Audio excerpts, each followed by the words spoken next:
Hello， 北外学姐 LOLA 又回来了。Most of you really want to know how to obtain really good spoken English, so this time I'm gonna talk about that. One of the most frequently asked questions for me is where did you go abroad to study English?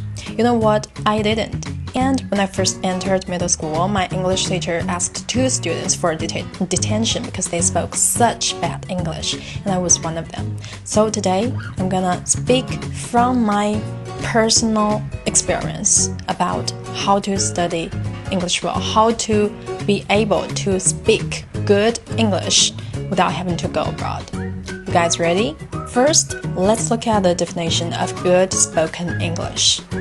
According to official guidance of IELTS test, they give out speaking test scores based on 4 criteria. The first one is naturally pronunciation, and then there is lexical resource, which has something to do with your vocabulary, and then there is grammatical accuracy and range, and finally, there is fluency and coherence. We usually just focus on the first one and the last one. Actually, it is far more than that. As for pronunciation, I got 2 pieces of really important advice for you.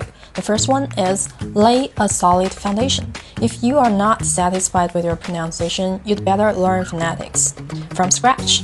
I know there are a lot of people who say that you don't have to learn phonetics, they're boring, blah blah blah, but actually it is the most effective and easiest way for you to correct your pronunciation because there are certain sounds like dark L, they don't actually exist in Chinese. So if you don't know how to place your tongue, you are very likely to make mistakes.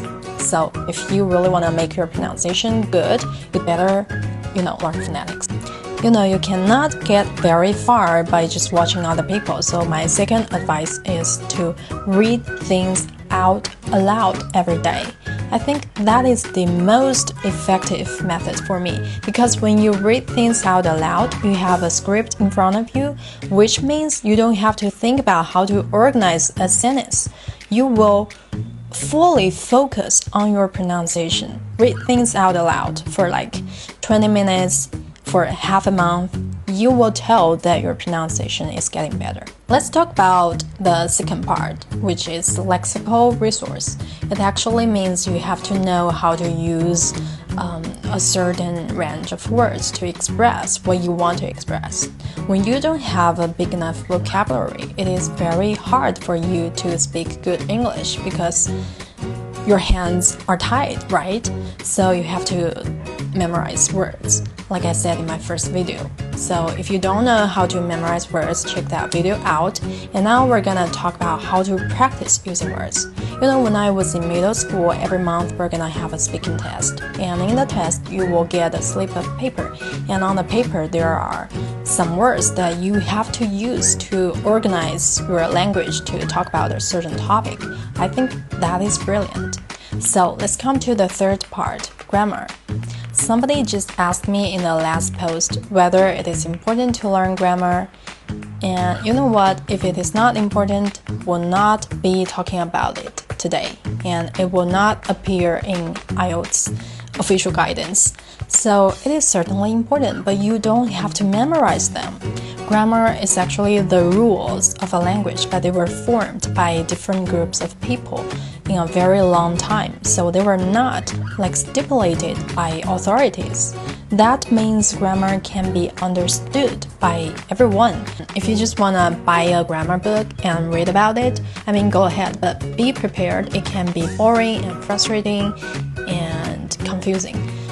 So I also have grammar courses, but I combine those grammars with really interesting and useful sentences and texts and combine them with movie watching. So this is not an advertisement, so we're not going to talk about it here. My point is that be sure you find a way that can help you persist in grammar learning because it can be boring.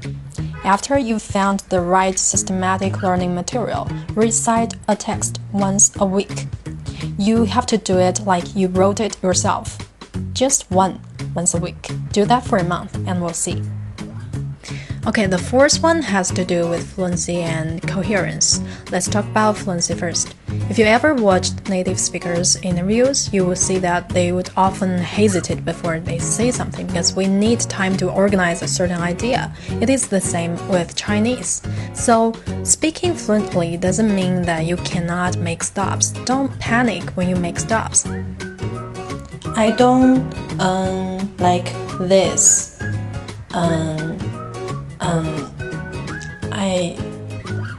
I mean, it's okay to make stops, but how to put it?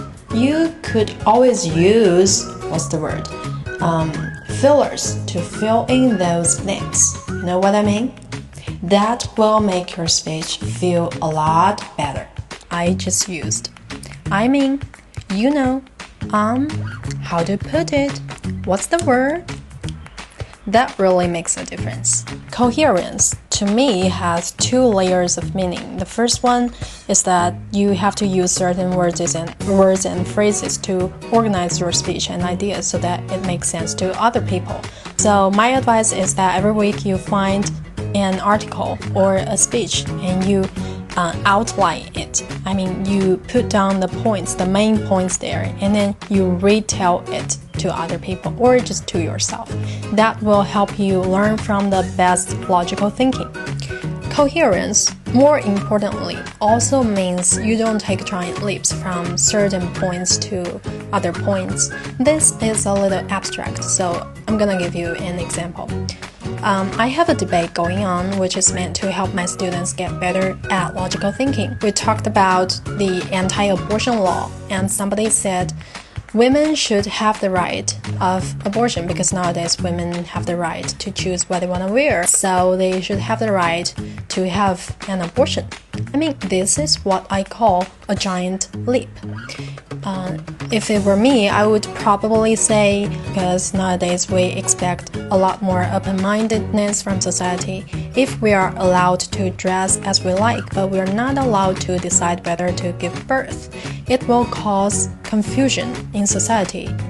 People often ignore this part. Actually, it is very important, whether when it comes to exams like IELTS or TOEFL, or it is just in your daily life. All the methods I have just shared with you had been verified by myself, and I promise you, none of them would cost you a fortune. None of them would require you to go abroad. So, just get started.